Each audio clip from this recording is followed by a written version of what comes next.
Okay, we're going to start. Good afternoon. My name is George Davis. I am an advisor for Jeremy's company, .Red, for a couple years now. I had the opportunity to meet Jeremy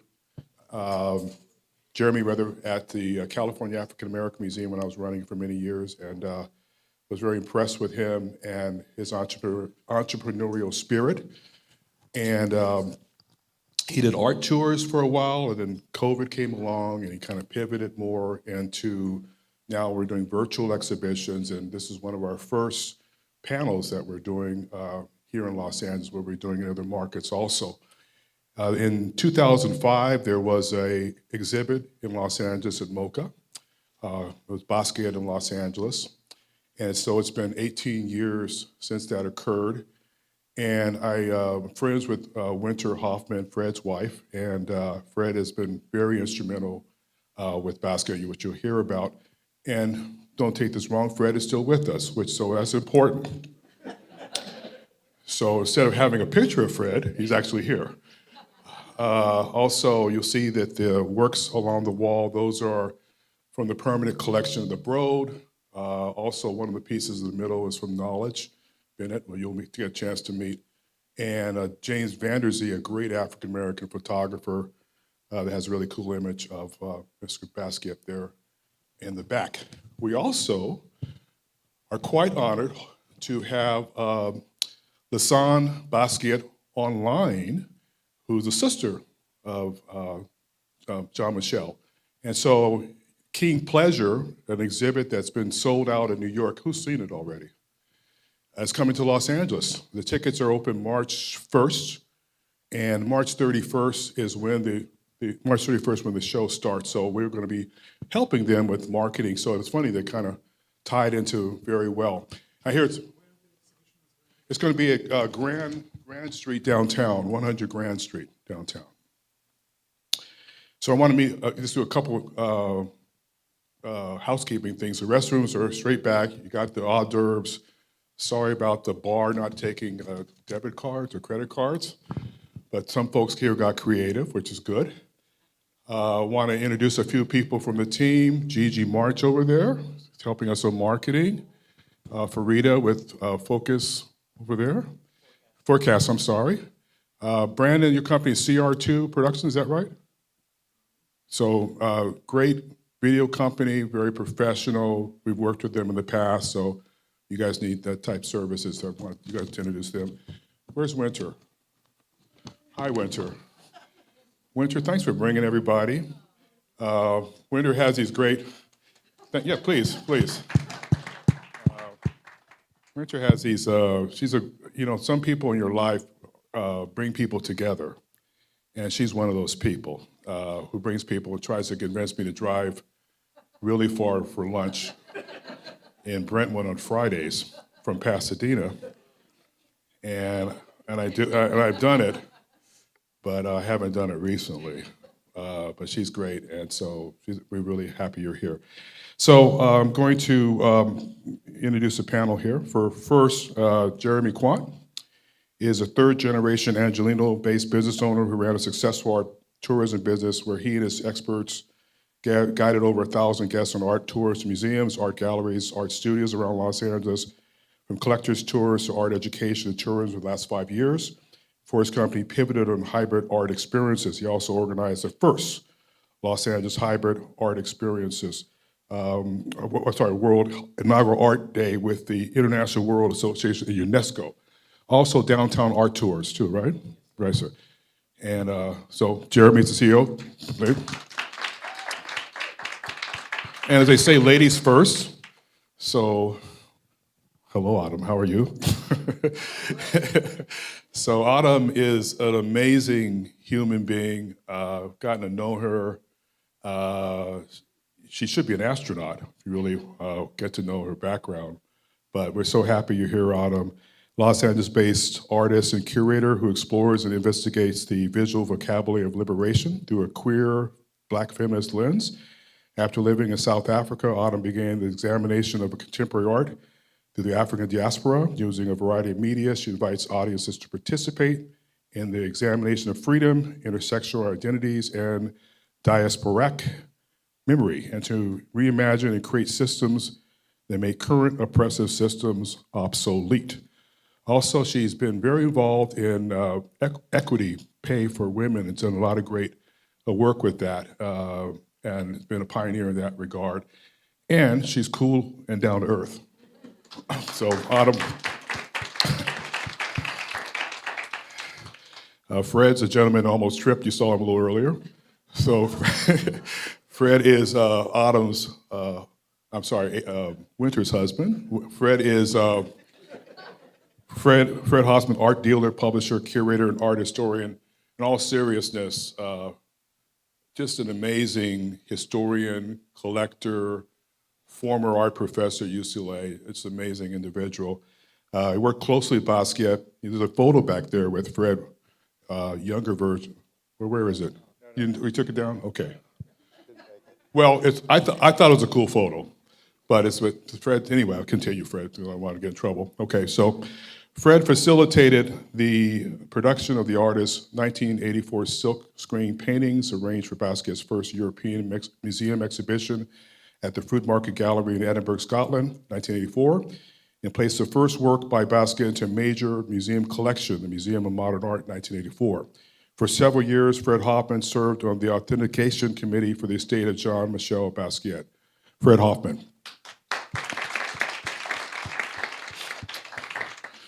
And the last gentleman I just got to know, and I was incredibly impressed, and just his vision and commitment. He's a dad, just an all-around good dude. So I want to introduce Knowledge Bennett, self-taught, multi-disciplinary artist based in Los Angeles, known for his pursuit of autonomy and effort to amplify the voice of visual narrative through his works. Bennett's creative journey started with photography and large format screen paintings, which address the present-day issues faced by Black Americans. In his latest ongoing series, Bennett departs from representation, explores timeless subject matter, inviting the viewers and himself in a new discourse. His Black paintings illustrate identity beyond the limitations of one's body, depicting humanity rooted in cosmological divinities. That's deep. Knowledge Bennett. And the last thing I'll say is both Knowledge and Autumn are doing work globally too. So it's we're so pleased to have him here. And with that, I will turn it over to our moderator, Mr. Jeremy Kwan. Thank you. Thank you, George. He also goes as Mr. Jorge. We so appreciate George for helping to bring in the discussion. I want to thank Fred for being a part of this discussion. It's so important to have a figure like you here talking about Basquiat and his influence in Los Angeles, having worked personally with him. We have Autumn, who is an artist and curator who has done so much incredible work in Los Angeles. You guys have to find out more about her work if you do not already know about her. And Mr. Knowledge Bennett, who also has an artist and gallery in downtown Los Angeles and has been producing significant works and made a major impact in Los Angeles. So thank you all for coming here and joining us for the discussion. So I want to start actually with Mr. Fred here and giving us some context. Fred worked with Jean-Michel Basquiat when he came to Los Angeles in '82, and so I want to begin the thread of his impact with Mr. Fred and move our conversation to Autumn and Knowledge about his impact in Los Angeles today. And was it significant? You know, has he made a major impact? We all know that he is very significant in New York, but what was the footprint that he made in Los Angeles? And so that's the questions that we're going to be getting to this evening. So without further ado, Mr. Fred, I would like you to start us off. What were your first initial impressions when you met Jean-Michel? Is this on? Yeah. Yes. Yeah, okay. Well, probably to answer the question, to put it a little more in context. So Jean-Michel Basquiat first came to Los Angeles in the spring of 1982 to open an exhibition at the Larry Gagosian Gallery. I attended that exhibition, but I did not actually meet Jean-Michel at the time. That show opened in April of 1982. In November of 1982, putting that in perspective, that was Jean-Michel Basquiat's second exhibition in the United States. He had previously shown in New York, and based upon Larry Gagosian's perceptive understanding of who this was, he immediately engaged the artist and arranged for an exhibition. After the first exhibition, Larry asked Jean-Michel if he would be interested in coming back to Los Angeles later in 1982 to not just for an exhibition, but to actually set up a residency in the ground floor of Larry Gagosian's new townhouse on Market Street, which is basically 2 miles down the street in Venice. And Jean-Michel took Larry up on his offer. The ground floor of the residence was a completely separate unit with a full gallery. In fact, Larry did his first show in Los Angeles in that gallery. And it had a separate living quarters, a separate entrance. And Jean-Michel was basically on his own. I mean, obviously, Gagosian had access to the space. And Jean-Michel came back in November, around middle of November of 1982. Shortly after Jean-Michel came back to Los Angeles, Larry called me one day and asked if I would be interested in coming to the studio and meeting Jean-Michel Basquiat with the idea that I could help facilitate Jean-Michel in making a very unusual, highly ambitious silkscreen work that he wanted to make.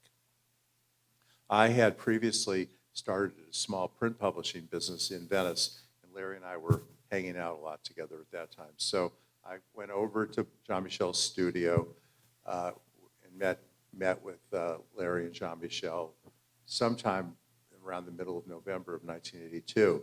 It was two things were immediately apparent to me. One, this was an artist like I really hadn't engaged before in terms of the level of energy and just willpower that Jean-Michel exuded from the first moment I met him. I mean, it was just like a whirlwind.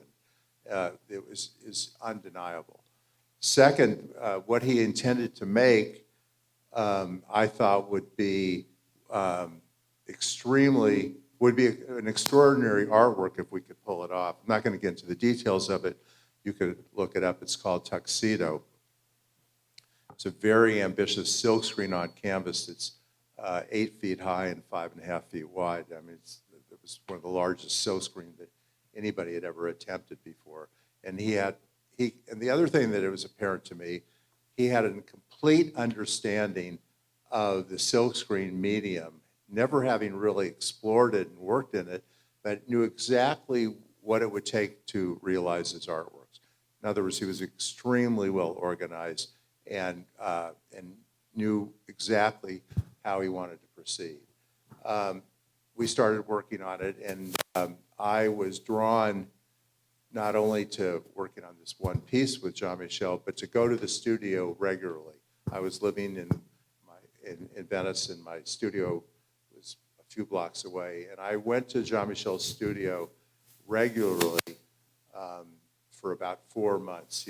Jean-Michel worked on the body of work that he created for his second exhibition at the Larry Gagosian Gallery from mid-November through the opening of that show, which was in April or March of 1983. So it was like 4 months of intense activity on the part of Jean-Michel Basquiat, and I had the great fortune of being able to observe him working in his studio almost sometimes on a nightly basis.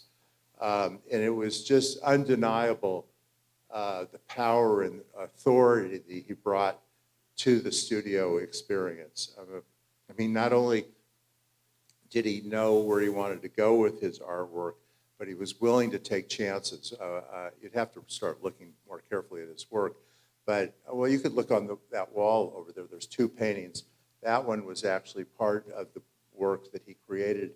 The first work is called Horn Players in the Broad collection. That work was painted in the Venice studio in 1980,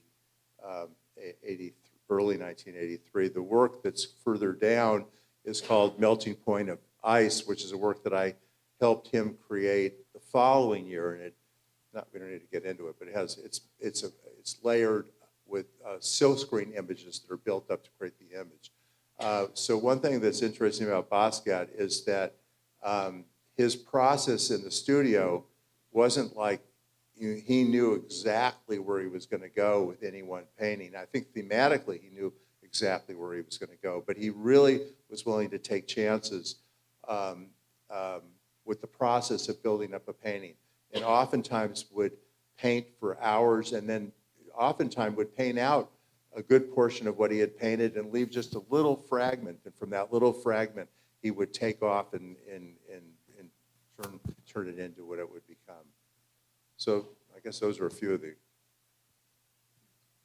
thoughts. Wow. And so he came out in spring of. Oh, yeah, I can keep going. So Not a problem. I mean, it By all sort of means. ties into, I mean, I know some of the questions that Jeremy had in mind because we discussed them in advance. So the question would be why, well, it gives me a sort of heads up.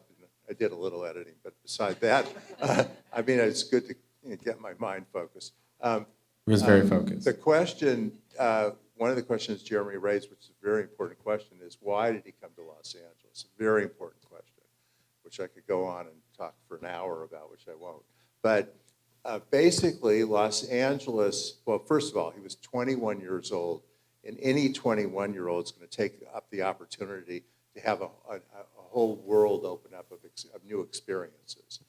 He had previously come out for his show, and with a couple of his buddies, they went to Hollywood Boulevard. He was mesmerized. I mean, Jean-Michel loved, glamorous things and, movie stars. I mean, he was completely fascinated with all aspects of popular culture, and he integrates popular culture into his art. But the point really here is that besides the fascination and interest of any, which would be part of any young man's experience or desire, Basquiat, by 1982, keep in mind he starts working in 1979, 80, so we're talking 2 years later, the art world was really divided, in New York, was really divided on what they thought of Basquiat by the end of 1982. And there was a tremendous amount of pressure on Jean-Michel Basquiat. What do you have, where are you going, who are you part of this new downtown hype? There was tremendous resistance to Basquiat in 1982. And actually for most of Jean-Michel's life, there was tremendous resistance to Jean-Michel Basquiat by the establishment in the New York art world. Some of that clearly was, I think, racist and driven by racism, but some of it was just fear of facing the unknown and something that was so powerful and so compelling for some of us. I mean, we just saw this is the next great American artist, but for many people in New York, especially the people associated with the Museum of Modern Art, they were dead set against embracing Jean-Michel Basquiat, as were some of the critics. So LA represented an escape valve for Jean-Michel, where he could come and work without a lot of pressure. He had a small coterie of friends here, people that his age that he met. I mean, he and I were friends, and I'm obviously not older than him. But for the most part, Jean-Michel hung out with this very small group of people, primarily people that were involved with hip-hop culture and in music, which is a great interest of Basquiat. But the important point is that LA really represented a place he could work without interruption. Thank you. Thank you for sharing that. Thank you for sharing that. And Knowledge, I actually shared this question with you. What were your first initial impressions of Jean-Michel? Fred mentioned about his inspiration in the hip hop culture, but what were your first initial impressions of his work and his imagery? Well, it's funny that James Brandezi's photo is sitting in the back of the room right now, because that image of Jean-Michel is the first image that I ever saw of him. And I was a big fan of, well, still am, a big fan of Brandezi's work. My background originally was in photography. So before I knew who this guy was with the dreads going out his head, like this whole, like, you know, the energy that photograph gives me, you know, that's how I came to know who Basquiat was. And early on in my career, I took the liberty and made a silkscreen painting of that image along with the other one where he has the cat in his lap. So I silkscreened both of them, and I held on to those paintings. I actually still have one of them in my studio here, and that was maybe back, I don't know, 2011 or something like that, when I switched over from photography to painting. And then maybe in 2012, because I would study Jean-Michel, but it would be through books or through online, and you would see these little thumbnail images of his work. And but around, if I'm not mistaken, 2012, Larry Gagosian, he had like a 50 painting exhibition at his gallery back home, back in New York. And I had the opportunity to stand front and center in front of like 50 of his most sought after and revered works, right? It's monumental works. And it was much of the works that you see over at the Broad today, I first saw those at Gagosian Gallery back then. But one in particular that really stuck with me was a piece titled Riding with Death, if I'm not mistaken. And something about that painting, it had so much negative space. You had this centralized character at the center of the painting, but it was a lot of negative space around the character.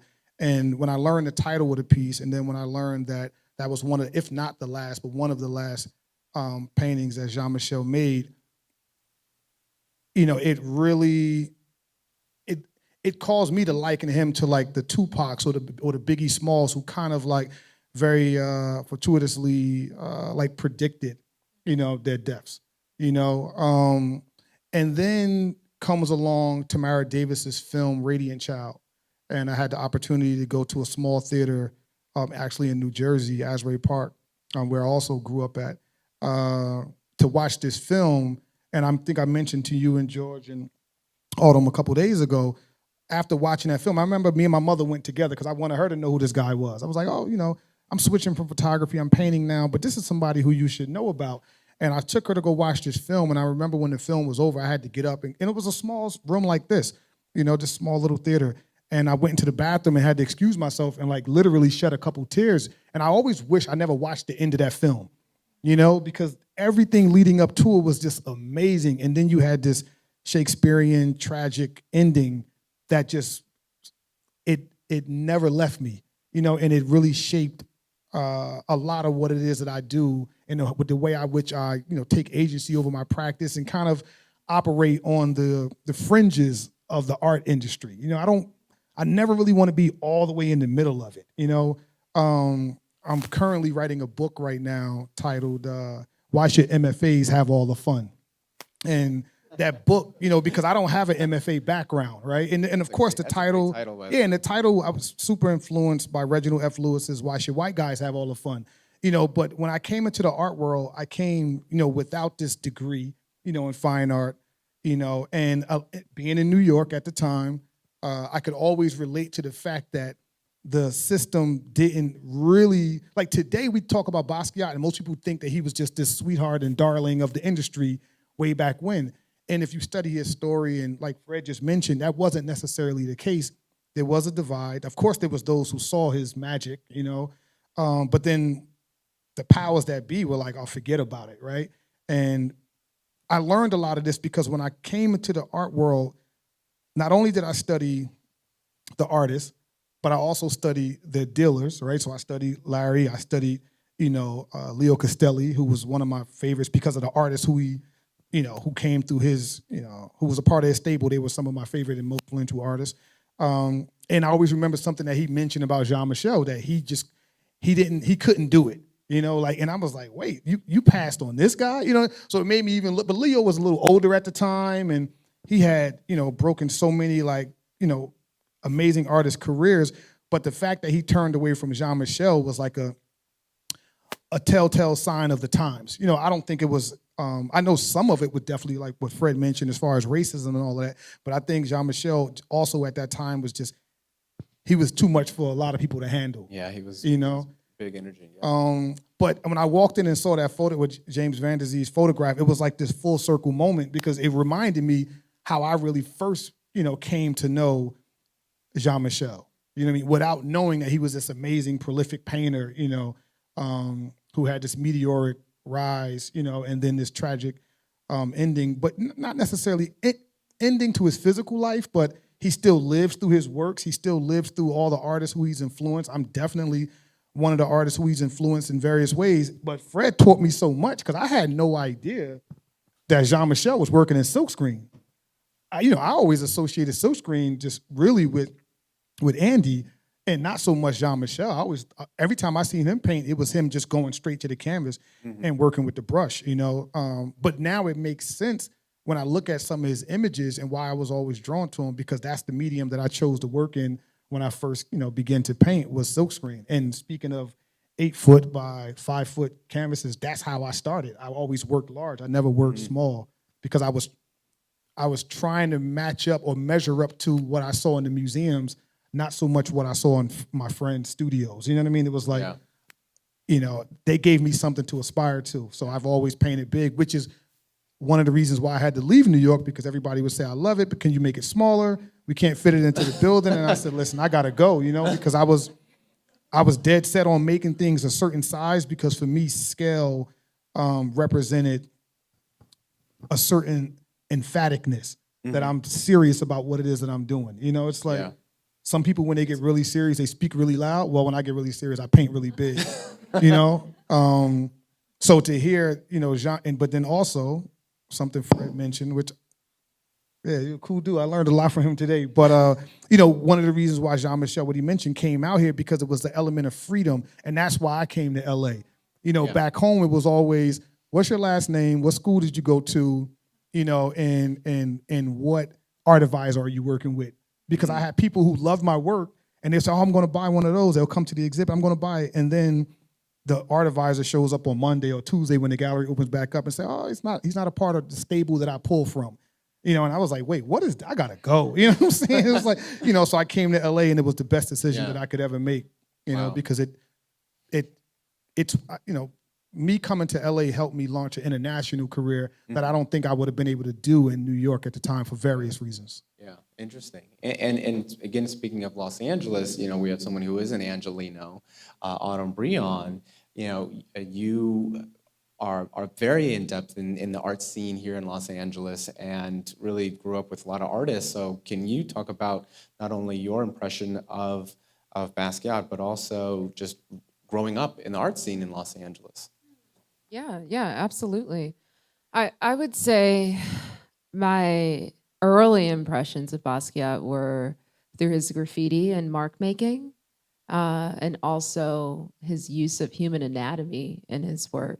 But with a lot of artwork, it's like books that I really love that I keep on coming back to. Depending on when I read it, I'm gonna pull something different from it.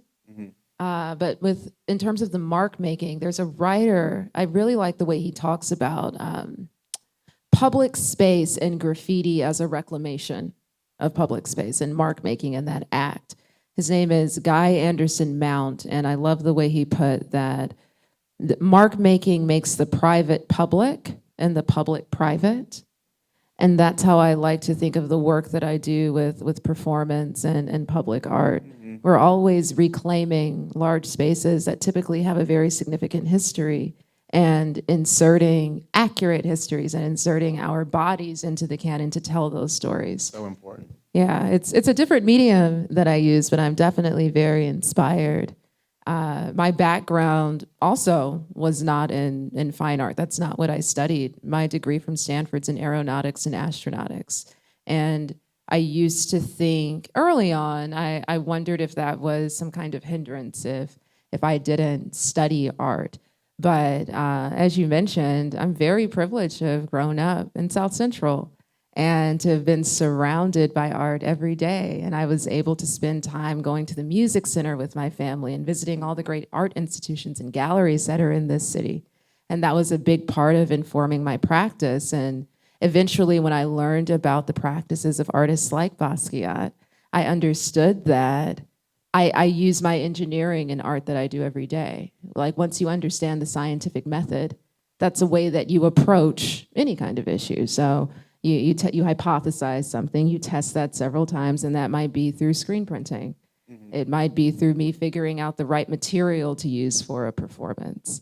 But once you reach a really nice point of understanding that what you think makes you weird actually gives you an advantage, it can be very liberating. Absolutely, absolutely. Well, weird or just unique, right? I love that word. Unique, absolutely unique. And clearly you have a very unique presence, and that carries widely across your work, not only visually, but also through performance. And you actually just did something not too recently, yesterday, over at Freeze. That's true. Yeah. Yeah. Can you talk a little bit about that? Sure, Yeah. sure. I participated in Freeze this year with great support from the Art Production Fund, Freeze Americas, and For Freedoms, where I presented a public art piece that's still up. It's the giant blue archway that says "Leisure Lives" in neon. And we activated the piece with a performance called Swag Surf in the Water, where I was accompanied by my brass band, the Black Fist Brass Band, that I do all of my performances with, and the Grant AME Church Choir, which is the church choir that my grandmother sang in when she moved to Los Angeles from Birmingham, and that my aunt sings in to this day at the church that I grew up in. When I was invited to participate in Freeze, the first thing that I wanted to do was to understand the history of the soil where Freeze was going to be this year. And it's the very first time that Freeze is in Santa Monica. So I wanted to tell the story of Bay Street Beach, which is also known as the Inkwell, which was a black beach here in Santa Monica. Actually, where we sit, this was a black leisure site. And it was a safe place for black folks that started to earn a little bit of money and were migrating to Southern California. It was a place where they could enjoy the surf, where they could enjoy the sand and be in the sun, and some slight escapism from white supremacy. Unfortunately, many Santa Monica residents were not happy when they saw the new folks that were moving into the town. And the name Inkwell was actually given to the beach from neighbors that thought that the water turned black when black folks were swimming in it. So they started organizing and passing these laws to inhibit what was happening with these black residents. So there was a dance club, for example, probably a couple of blocks from here. Citizens organized and made it illegal to dance on Sundays in the city of Santa Monica. So a group of developers came together, black developers, and they wanted to open officially a large resort in Santa Monica. And they put in their proposal to the city, as you have to. The city denied it very quickly. A year later, white developers came together, proposed a resort in the very same place. It was approved immediately, and Shutter's Hotel still stands here to this day, along with Hotel Del Mar.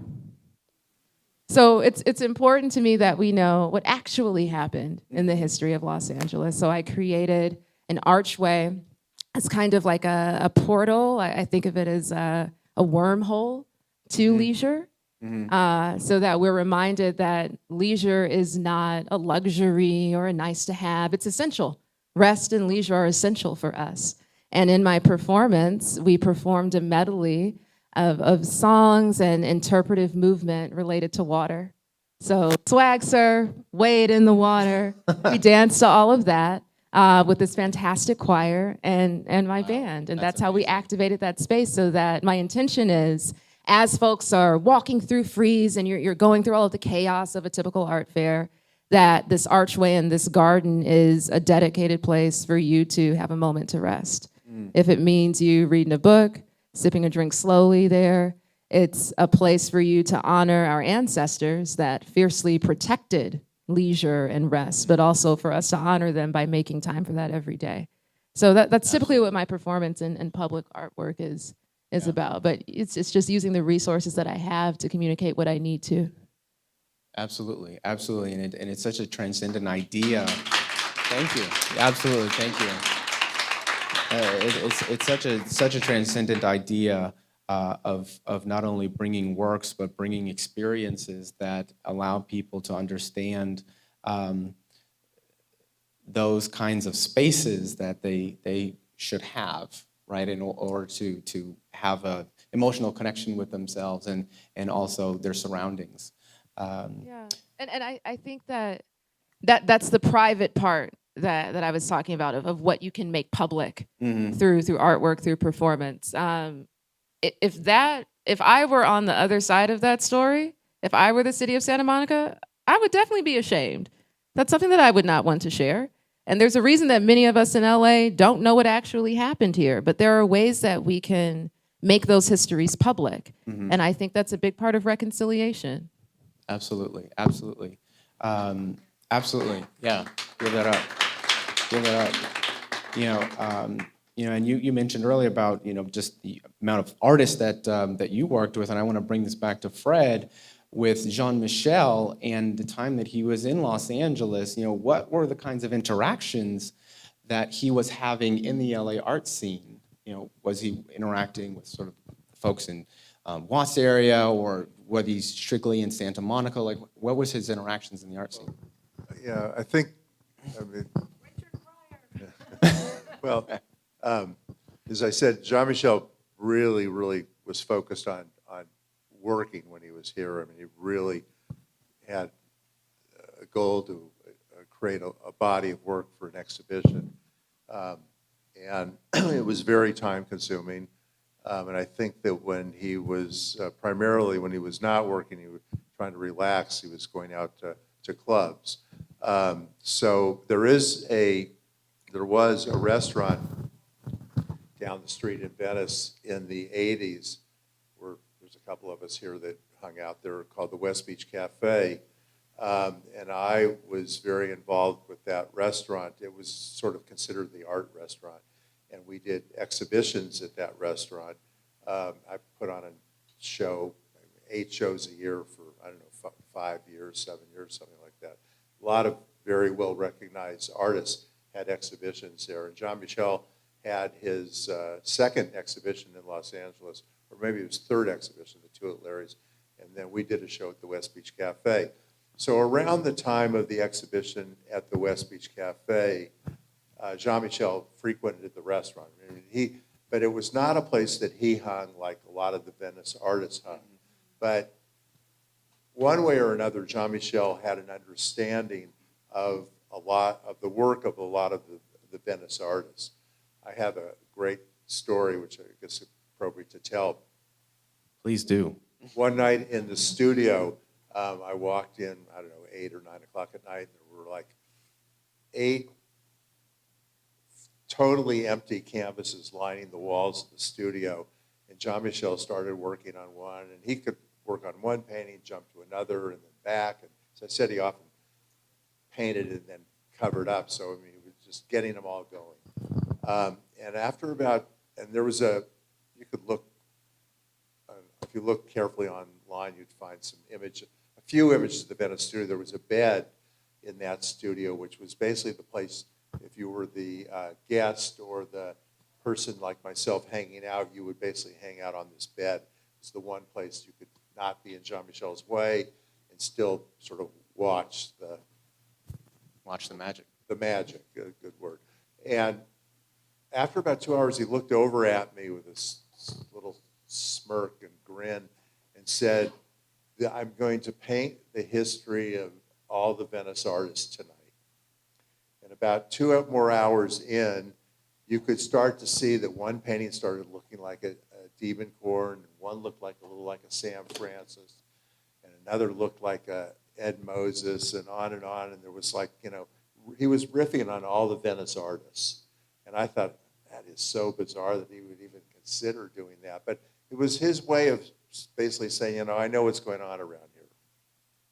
I fell asleep, and I woke up at around 5 in the morning, and all of the canvases were back to white except for a little passage of paint that he had left on each of them. And he used each of those little passages of remaining paint as the way of starting the paintings that he went on to execute. So that's sort of a funny story. He knew the artists, but was not really engaged with them. As I sort of implied, he he did become very familiar with the hip hop scene in Los Angeles. He became best friends with a record producer, a very famous, unacclaimed at that time record producer, Matt Dyke, who went on to be a very important hip hop record producer. And Matt would spin records at a place called the Rhythm Lounge, which was in a warehouse on, I believe it's on Washington Boulevard near La Brea or somewhere around there. And Jean-Michel would go there quite often, and Jean-Michel spun records there too. Jean-Michel hung out a lot also with Tamara Davis, who made The Radiant Child. And the footage in The Radiant Child of Jean-Michel, all the interviews with Jean-Michel were made, some of them were made in my studio. The footage of Jean-Michel painting is actually in my studio where I was working with Jean-Michel. Unfortunately, and I've reflected on this a few times over the last 10 or 15 years, Jean-Michel, partly because of an age issue and partly because he was so focused on what he was trying to achieve, did not really engage with what was going on in other pockets of the art community.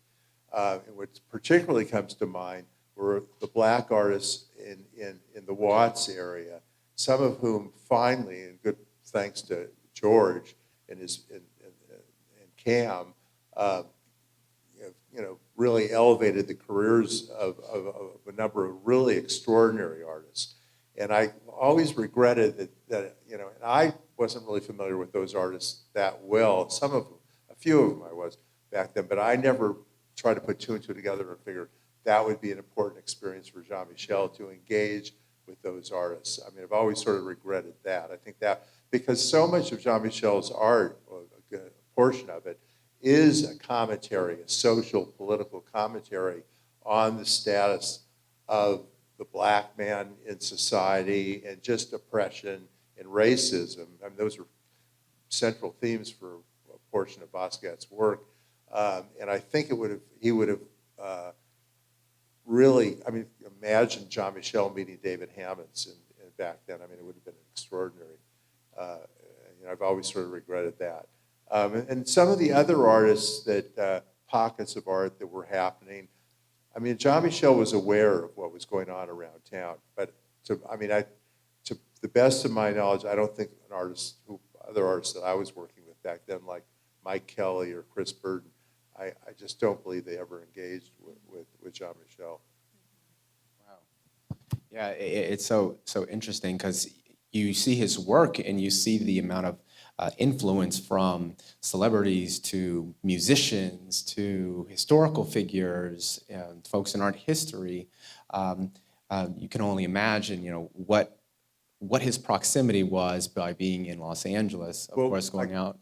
I could speak to one. So the painting back there called The Melting Point of Ice, as I said, is a painting that's built up using silkscreen imagery. Jean-Michel, after we had initially made a group of silkscreen prints and editions, came back to Los Angeles later in 1983, and I got him he got his own studio and so he stopped staying at Larry Gagosian's, and it was on the same street, and had a studio there for about 9 months. And in that studio, one of the important bodies of work that he made were a group of silkscreen generated images. And as he started, and he explained the process that he wanted to go through, and I facilitated by he would leave original drawings at the end of the day, and I would come by and grab them and take them to a photo lab and have them turned into negatives and then into acetates and then into screens. And I would have those screens back in the studio like 36 hours later. And then I had a whole crew of silk screeners in the studio that would work with him, and he would say, let's put that screen on that painting and screen it in that color, and then the screener would back off and he would look at it and let it dry a little and then paint into it. And so it became very clear to me as this was all happening that, oh my God, he's really taking Robert Rauschenberg, to a new level. And so I was very familiar with the print publishing company called Gemini GL, still in exists and still important.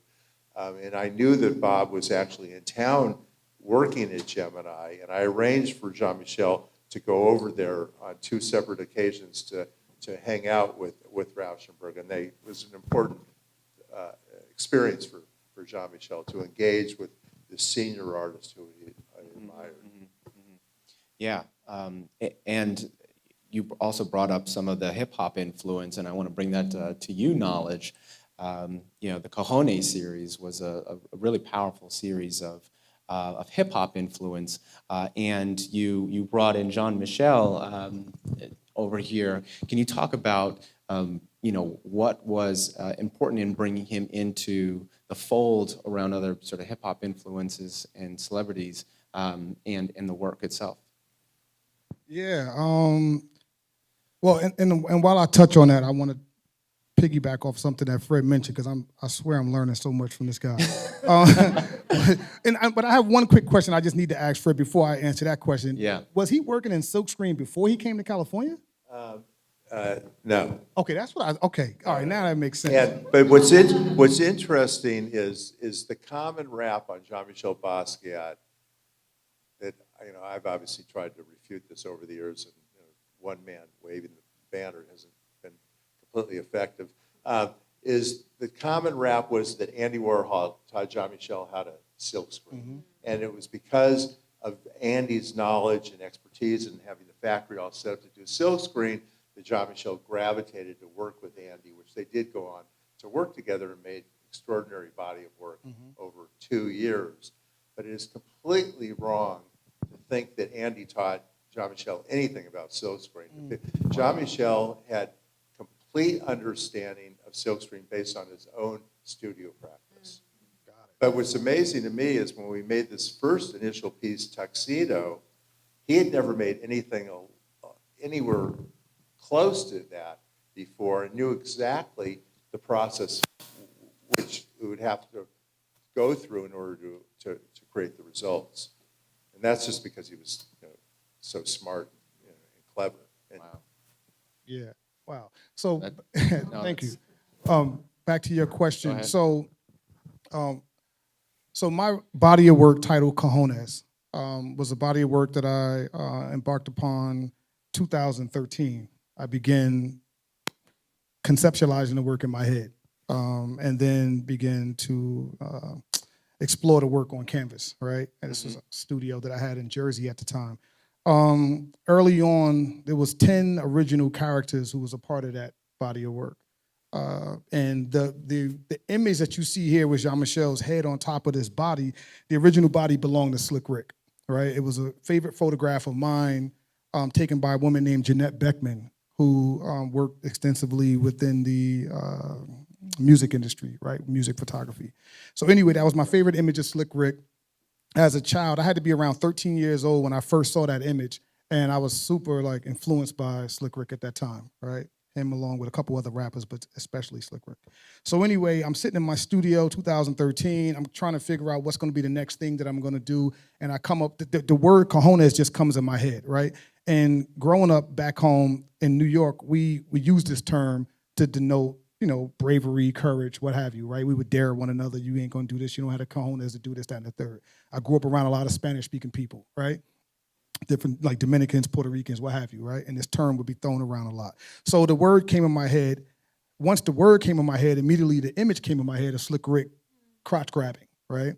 And so then I decided I want to create a body of work that's gonna signify, I've arrived, and I've arrived on my own terms, right? So that body of work for me represents having the balls to take matters into your own hands.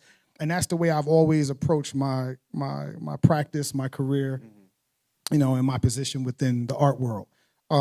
Early on, there was 10 characters in total, 8 coming from out of hip hop. The 9th one was Jean-Michel. And when I say hip hop, I'm speaking specifically to the music side of things. The 9th one was Jean-Michel, which for me was the, visual language of hip hop as far as the graffiti side of things. And then the 10th one was President Obama. And the earliest conversation that I was having with the work was the correlation between hip hop and politics. and how for myself and a lot of other kids like myself who grew up in the inner city, you know, our first, let's say, formal or even informal connection to the world of politics really happened through the music. And it happened through a lot of the messages that we would see on the walls that, you know, existed throughout our community, right? And I always would have this conversation with people where there's many things that led to the possibility of President Obama becoming the president, right? But one of them definitely was hip hop. You know, I felt as though the global impact that hip hop has had over the last definitely 30, 40 years, you know what I mean, when things kind of like took off, that played a major role in familiarizing the world at large, and definitely, you know, the larger, you know, factions within America, familiarizing them with Black people in general. You know what I mean? Of course, we had amazing, you know, creatives who came before hip hop, you know what I mean, other genres of music, you know, other talents, you know, but oftentimes, you know, for me, in my generation, I was looking at the rappers who was making certain statements. Now, to be honest, the rappers who was making those statements that was educating us, I didn't use them in my paintings. I used ones who was a bit more, who had a, you know, kind of, who was in position right now, like contemporary artists, you know, who was in position at that time, and who I felt as though I would have the greatest amount of, the greatest potential for success with.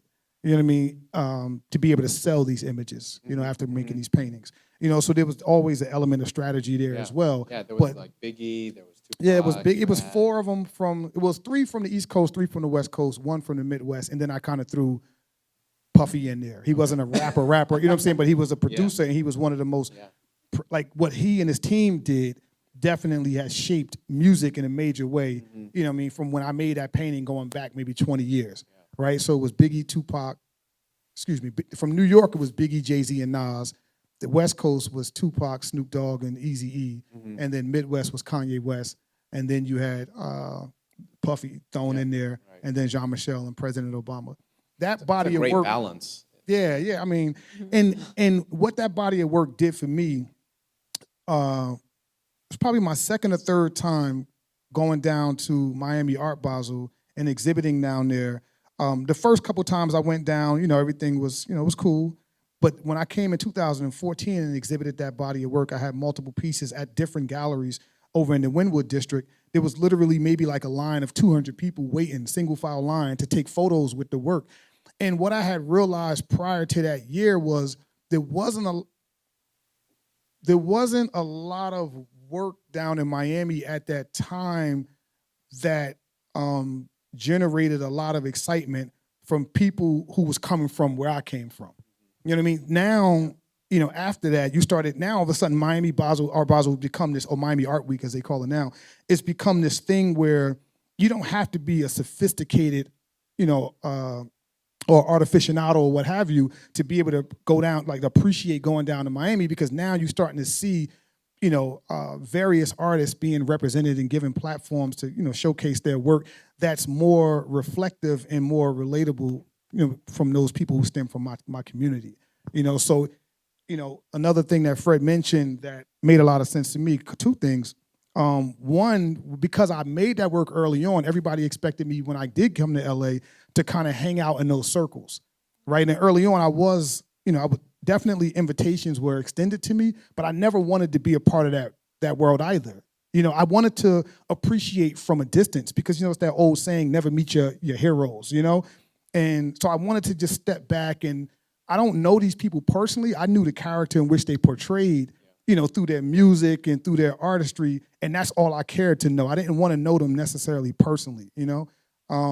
And then even another thing Fred mentioned, as far as Jean-Michel not necessarily having a connection with what would have been considered at the time that, you know, the Black art world.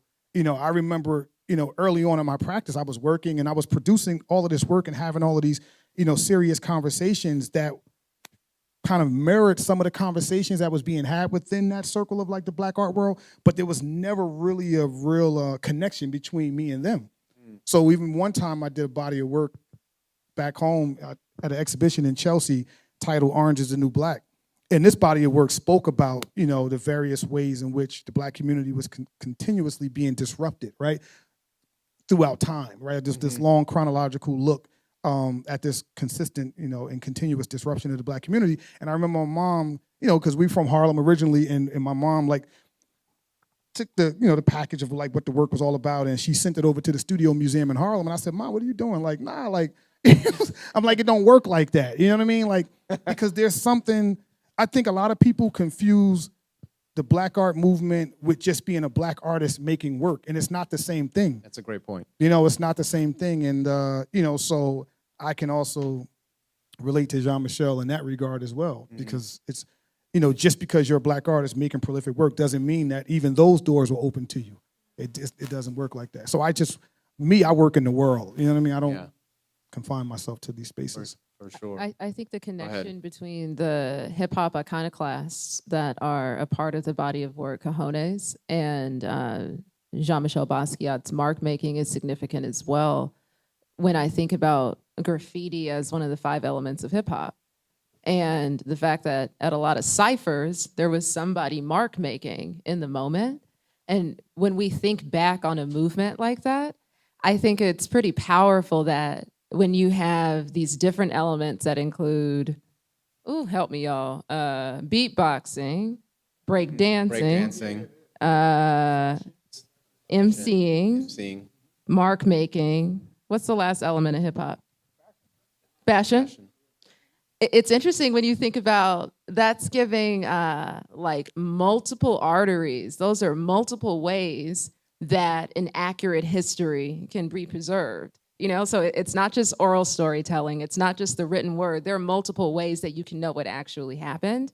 And I think that's so important for us to avoid revisionist histories, because we have to keep the truth alive. That's why it's important that there are folks like Fred that can say, no, Basquiat did not learn screen printing from Andy Warhol. It's important. It's important. Like, absolutely. 50 years from now, I don't want somebody saying, oh, Autumn had teal hair. My hair is pink. It's about accuracy, right. Pink in 2023. Right, this year is pink. Right. Well, and you bring up such a great point about, what we need to know from our history, and, what we're learning and what we learned from Jean-Michel in his history and his career, and how we bring in his experiences, his work into today, and evolving the 2023 artist, the artists of today, the era of this of 2023. And so I pose this to you, Autumn, now that you sort of brought it up, sort of lessons learned, like what are some takeaways that you've gotten from Jean-Michel that you've put into practice, right, with your work and your performances today? Yeah, I think how I'm so earnest to, and I love making space to explore whatever medium is going to communicate what needs to be communicated. Not being afraid to experiment. But I also think there are things that we can learn from folks that maybe we want to do things a little bit differently. It's not always imitation. So I'm very intentional about being around my contemporaries and also folks that are in different industries. I learn so much, even when I'm able to break bread with Winter and the folks that she'll invite to lunch. That's a part of what informs my creativity. So I think that it's important to keep space for that with how we make. Absolutely. And you brought up, before your exhibition about creating spaces for others so that they can really find themselves. I think there's a really big emphasis on a lot of mental and emotional awareness these days, and I think you put a lot of that emphasis into your work today. Yeah. With my Leisure Leaves installation, I interviewed Angelenos, and I asked, where does your leisure live? So I started by talking about the history of Bay Street Beach, But then I said, if we think about leisure not as a destination or something that you have to wait for, where does it live in everyday moments? And those responses that I collected, I wore on my costume for my performance.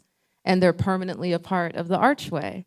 So responses like cuddles with my daughters, a glass of white wine, my bathtub. One that I really loved was shopping at the Macy's in Manhattan Beach. Sometimes it was very specific. Is it?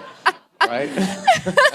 But again, That is very specific. those are very personal stories for Yeah. folks, and I don't think we have to monumentalize ideas. People, once they're gone, we can preserve that and monumentalize it while folks are still among the living. Absolutely, absolutely. I bring that same question to you, Knowledge. Lessons learned from Jean-Michel, his career, and how you really put into practice something that is uniquely Knowledge, but has had a thread from some of the work from Jean-Michel in his career. I mean, what I learned from Jean-Michel was steer clear of the vampires. That's what I learned. It goes beyond what's on the surface of his canvas. It was just really looking at his life holistically, and like I said, I'm still hung up on the tragic, demise and all. You know what I mean? Like the work will forever be major. It's like it's cemented. It's in the canon. There's no denying it. It's undeniable. Anyone who still refuses to recognize Jean-Michel, like they're just kind of out of their mind. You know what I mean? Those people do still exist. But for me, what I took away from Jean-Michel was definitely beware the vampires. And that's just it keeps me in my space, in my lane, where I'm in control of things, and I strategically partner with people all around the world, but I still take the utmost responsibility for my practice and my Absolutely. Great point. And we'll bring actually our last question to you, Fred. The same question. What you have gained from working with Jean-Michel so closely, what you see today, but also we have the King Pleasure exhibition that is coming in Los Angeles, March 31st. You guys should all go to it. Tell us a little bit about that, and also a little bit of of emphasis on the show itself. Let me do that second. Continue with the previous comments. This is a quote that I have been reflecting on this today that I thought was relevant. Okay, thanks. It's a quote by Jean-Michel Basquiat. It says, "If you want to talk about influence, man, then you got to realize that influence is not influence. It's simply someone's idea going through my new mind." And one takeaway I have on that is that Basquiat really gave a license for the possibility of a new mind. And I think that that's what, in a broad sense, not specifically, any specific artist and what they might have, integrated some aspect of Jean-Michel's practice or the imagery or iconography, is the freedom that he lived, that is expressed through his art, which is just exudes from the art, and people intuit it when they look at the art. And I think that is one of his greatest contributions. And one thing I've seen a lot over the years is young people going to art museums. I mean, I love going to the Broad and just standing back in the room, the Basquiat room, and watching young people, kids. And we raised 2 kids. I saw how they related to it. And it's just irrefutable that the energy, sometimes it's the energy, sometimes it's the imagery that comes off these paintings that is just, so convincing, so compelling, that I think that's one of the great influences of Jean-Michel. So in regard to this show, we've had the good fortune of seeing it in New York. And it is an extraordinary exhibition. It is a show that has been completely completely arranged by Jean-Michel's two sisters and his stepmother. So it's coming from the family members. They're the producers of the exhibition. All the work in the exhibition are works that were retained by Jean-Michel Basquiat during his lifetime. And in addition to all of the artwork, and it's a range of work, it's finished work, some that are possibly not finished, there's lots of drawings. They have also brought in bodies of resource material that were important for Jean-Michel, particularly his book collection, his record collection, and they've actually recreated portions of his studio in rooms in the exhibition, as well as recreated their family living room of one of their residences where the whole family grew up. So it's really a once-in-a-lifetime opportunity to really experience from not just the art, but to put it in context of who this extraordinary person was. One other point, from my understanding, if you subscribe to the the King Pleasure website, you can book tickets for the exhibition now. The tickets go on sale to the public on March 1st. Based upon the experience in New York, where I believe it's sold out virtually every day, and it was on view for 8 months or 7 months in New York, I highly recommend, if you think you're going to want to go to the show, to try to get tickets as early as possible. Thank you. Thank you. Well, that concludes our questions, everyone. Give a round of applause for everyone here. So thank you for Fred. Thank you to Autumn. Thank you to Knowledge. And now we're going to go to questions from the audience, but we also have our live streamers out there, and we want to get some questions from you as well. So we're going to take about 3 to 4 questions. Let me give you some framing of questions. Questions is not a dissertation of your life's work. It is poignant, between 10 to 20 seconds. But we do ask your questions because we're really interested in your feedback and in what you have to ask our panelists. And you can stand up, and what we're going to do is we're actually going to hand the mic to my gentleman trustee over here. He'll be our first person to ask a question. I'm going to actually grab maybe one of you guys' mics. I think do we have an extra mic? Do we have an extra mic? We can pass ours back. Okay, yeah. This won't be a dissertation. Talking Thank about Basquiat's impact on Los Angeles, I'm wondering, while he was doing studio work in 82 and 83, was he also getting up in the streets and putting graph out, and where would he have done that if he was doing that? And to that point, funny enough, long before Knowledge and I ever met, the first thing I ever came across was your Eazy-E Cojones on West Adams, and you don't tend to be known for street art. And so I think it's the only piece I've ever seen of yours on the street. I wonder how it sort of ties in. Thank you. So in regard to Jean-Michel as a tagger, no, Jean-Michel didn't do any tagging work in Los Angeles. To put it in context, Jean-Michel started making small little postcards and small images on found materials early on in late 79, 1980. At the same time, he was tagging buildings, primarily buildings. I don't think Jean-Michel ever was tagging subways, or subway cars, sorry. And he did this under the name of Samo in collaboration with another artist named Al Diaz. And by 1980, Jean-Michel had pretty much moved on. I mean, Jean-Michel always saw himself as a studio artist. He saw himself in the lineage with the great artists of the 20th century. That's how he thought of himself and knew that that's where he wanted to be positioned. It was not to be hanging out exclusively or primarily with the downtown taggers and graffiti artists.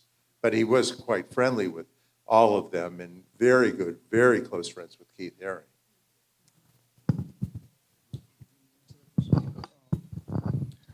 So the question is like, once again, I've definitely also always saw myself as a studio artist, but at the time that I moved to LA, street art was like huge, right? And everybody and their mother was going out into the streets, either doing murals or tagging or whatever the case may be. That piece that you're talking about in particular was something that was somewhat commissioned. Like they asked me to come do that. You know, I was always comfortable with my works on canvas that you would see in the gallery, and it was like, Knowledge, could you please just bring one out into the street? So we ended up doing a 12 to 14 foot tall, I can't remember, Cajones piece that lived there for years. I mean, there's actually still one that we replaced the Eazy-E with the Tupac one, and that one still lives there. And that had to be done maybe 6 years ago. It's never been taken down. So prior to that, I did run around LA early on. I have footage of all of this, which one day I'll put out, attempting to do these things. But I was like, come on, man. It wasn't me. It was just like, it was a way to get the art out there before I had access to, gallery representation and things of that nature. But I always thought the work looked better on the canvas than on the wall, so I'd rather keep it on the canvas. Yeah. Thank you for sharing that. I think we have another question. Can you share your name and also the question on who it's directed towards? Absolutely. Hi, my name is Zoe Brogdon, and my question is actually for each of the panelists. How do you guys like to stay engaged with up-and-coming artists today, and how would you like to see the future of art progress with our new artists? Yeah, thank you. What's your name? Zoe. Oh yeah. Sorry. Zoe.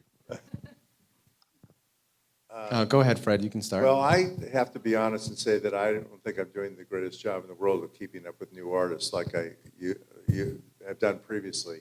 I had a good run for a long time, keeping up, trying to go to studios, going to art events and such, and I just I feel, well, it's partly because I've moved into doing a lot of writing, and that sort of takes up a fair amount of my time, and I don't know, maybe it's part of the age process too, but I haven't, and I still am curious. I'd still like to go to shows of new and upcoming artists, and I think it's, right now we have the art fairs this week. It's a great example of the possibility for young artists today. I mean, you have to be completely confident, and if you go to these art fairs, to realize there's enormous opportunities out there.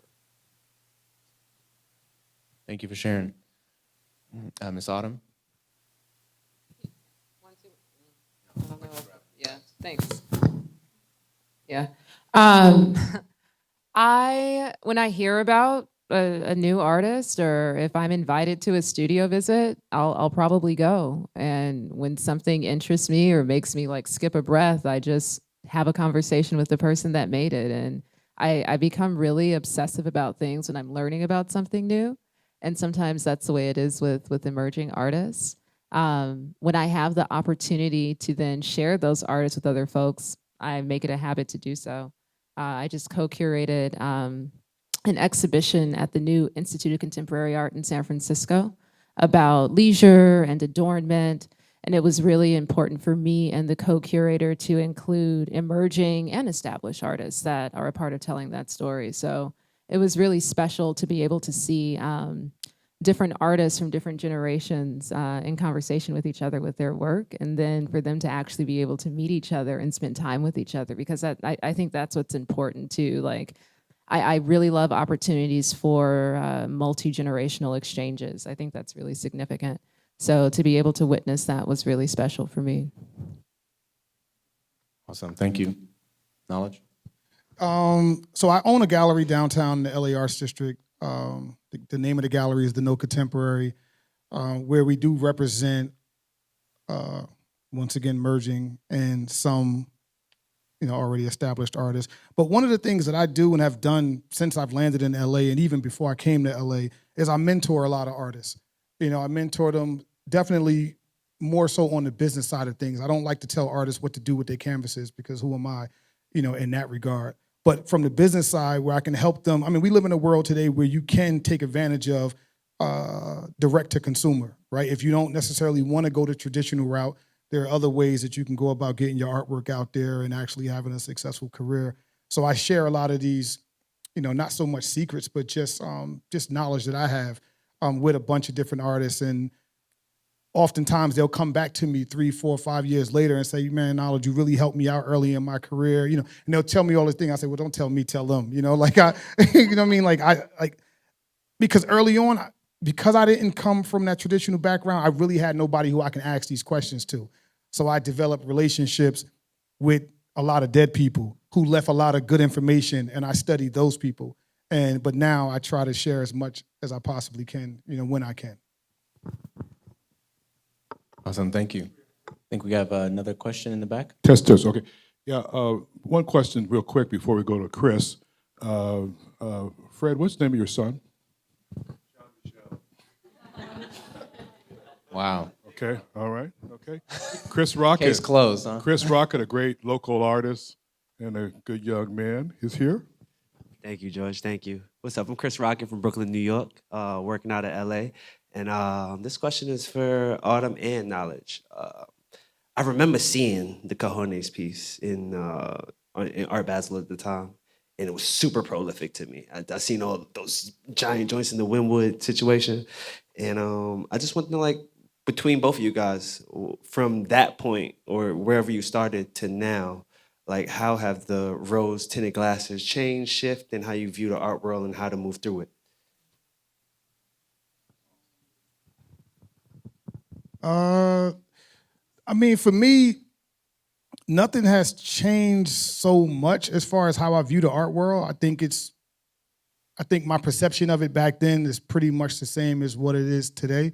It's a business, it's an industry, that people get involved with, for various different reasons. Some are very, you have some who are patrons, and some who are just here to try to, flip a buck or what have you. But as an artist, I try not to allow myself to become consumed by that. I just stay true to myself. Most of the conversations I'm having are with myself or other like-minded individuals. And just continuously go into the studio and create what it is that I want to see in the world, and I don't really consider where it's going to land within the art world. I'm focused on the world at large.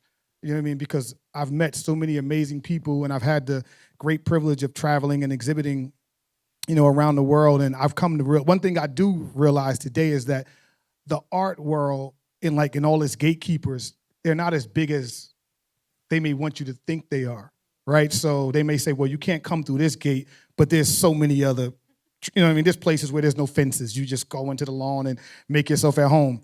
And I've done that around the world, you know what I mean? And this is one of the things I try to tell artists, where there is a proven way to go about doing something, but there's also this other way that's proven only to those who've actually taken the risk to do it, but a lot of times the rest of the artists may not necessarily be aware of it, but that's one of the things,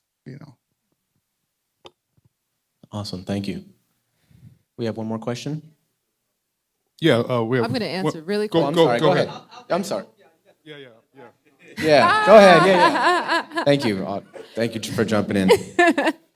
I think something that I'm able to do more of now, just from more time, a larger Rolodex, a habit that I've had for several years is that I always try to say the full names of 2 folks within a day, like when they aren't in the room, like to recommend them for something or to praise them for something that they've done.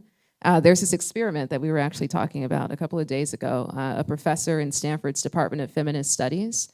And when in the workplace, she saw that when women would say something accurate, that they had done well, like, hey, this is what I did in this last quarter or whatever. When she would interview people that listened to what she said, the words that were most commonly used to interpret her personality or how she showed up, she would be called full of herself, cocky, bitchy, overconfident, whatever. When a man would do the same thing, he would be called confident, a hard worker, whatever. So when women would say something positive about women that were not in the room, the listeners would automatically assume that the woman speaking was usually at a couple of levels higher than where she was in the company. Because they thought if she could say something positive about somebody else, she must have nothing to lose. She must be in leadership. And then they would also assume that the person that was being spoken about must be really good at what they're doing if somebody is saying something positive about them instead of something negative. So it ends up being great for both people. So once I learned that, I made it a habit. I just said 2 people's full names every day, like, hey, do you know a great videographer? Do you know someone that has excellent abstract work where there's like a lot of black and diamond dust? I'll say Knowledge Bennett. Do you know a great historian that has a specialty in knowing about Basquiat's time in LA? I'll say Fred Hoffman. I just say people's full names.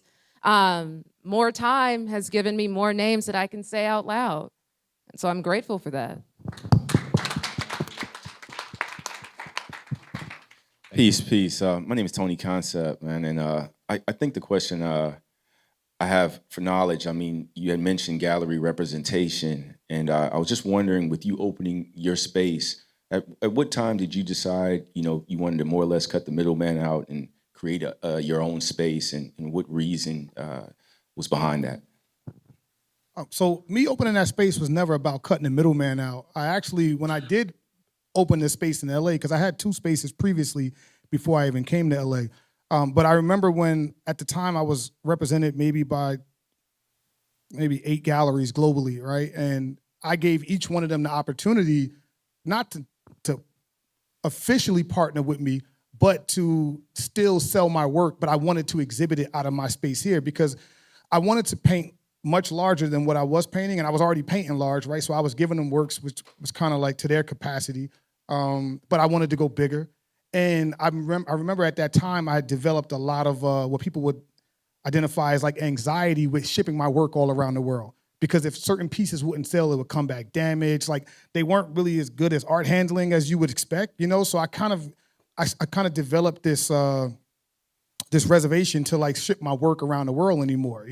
I would show up for artist talks, I would show up for slide presentations and things like that. But I was like, but if you want to see the paintings, come to LA, because it just made it that much easier for me where I can make a 20-foot painting and I don't have to try to find a truck that it could fit on because most of them don't fit on trucks, So, what's that?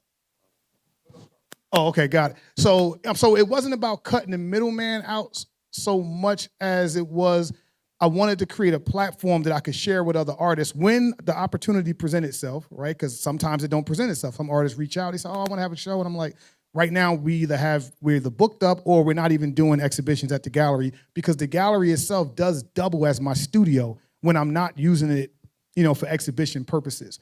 So, but it was a way where I can help out other artists along the way to give them access to having, a space because I think exhibiting the work is really important, but where and how it's exhibited is just as important. So I built a space that I believe is very beautiful. And when you show there, it almost has that museum-like aesthetic to it, So that's what that was really about. But as far as cutting the middleman, I didn't want to cut anybody. I was like, I was looking to just establish something where I can make it easier on even some of the galleries because they didn't have the space that I needed, And that's kind of what that was. Got it. Thank you. We got one more question, and then we'll go to online. My name is Robert Adanto, and the question is for Fred Hoffman.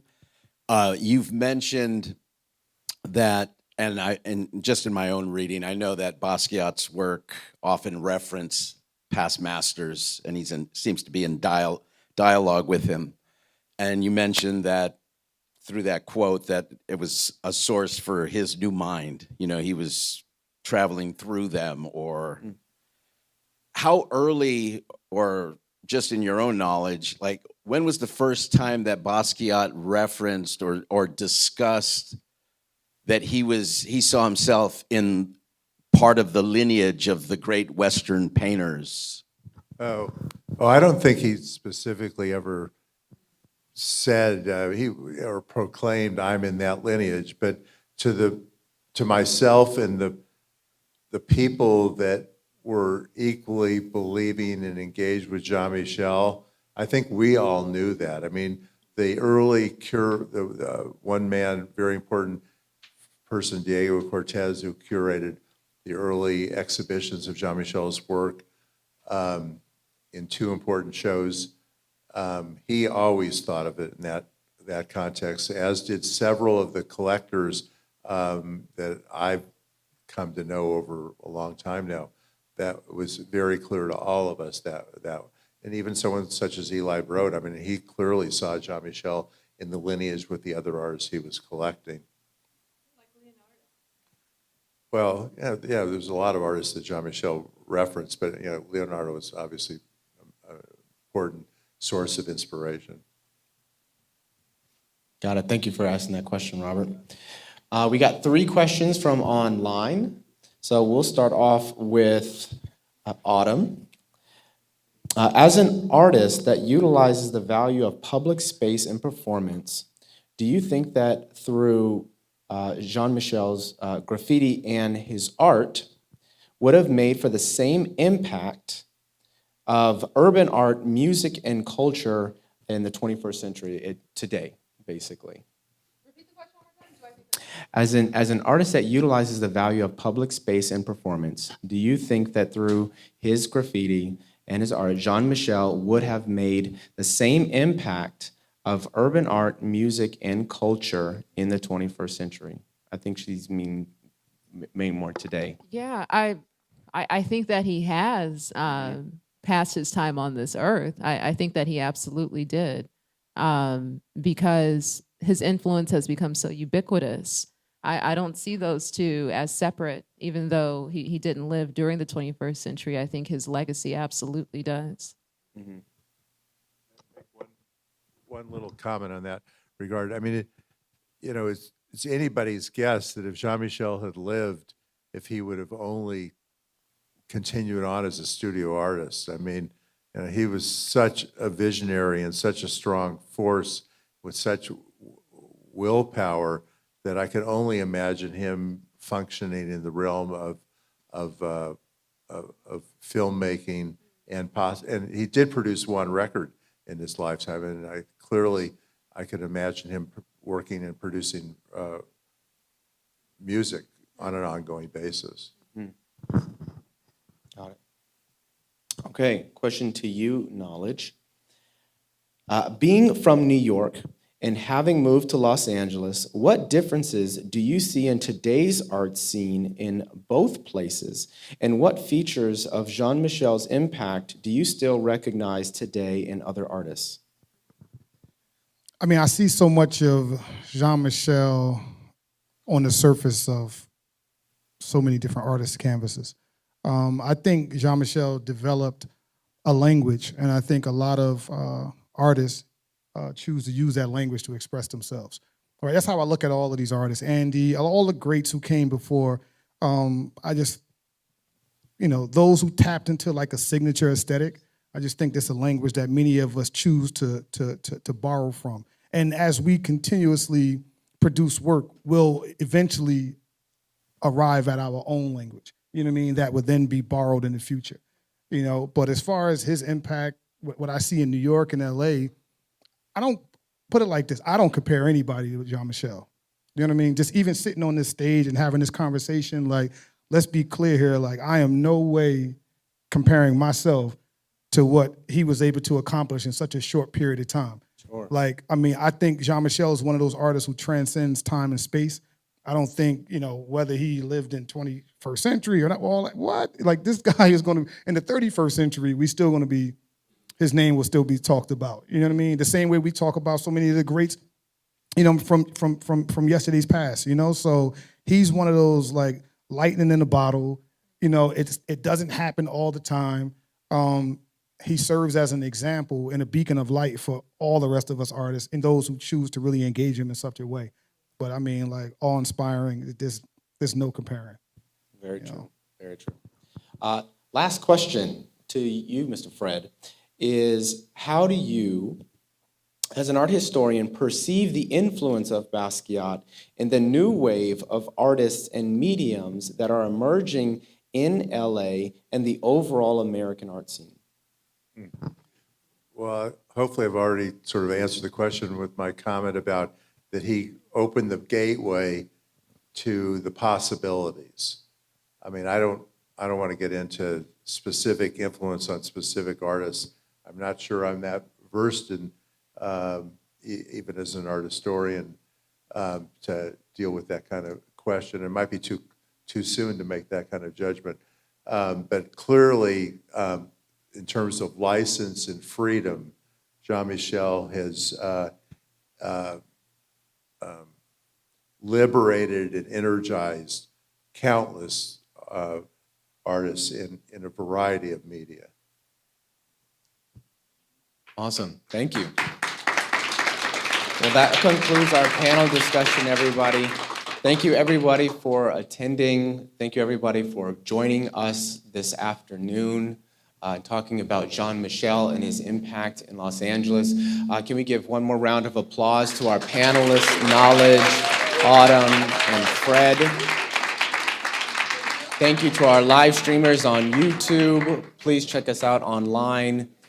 Thank you for having us. Oh, Also- thank you. Thank And- you. We also have and tote George has bags one over other- here. 1 second, folks. 1 second. We also have tote bags over here. And I made a mistake earlier. I forgot to acknowledge my oldest daughter over here, Michelle, okay? So you can't do that, you know, so I wanted to clean that up, okay? So go ahead, please. Okay. And the last thing is the show King Pleasure coming out March 31st. Those tickets go on sale March 1st. Check it out. It's going to be an amazing exhibition. And have a great evening. Thank you all.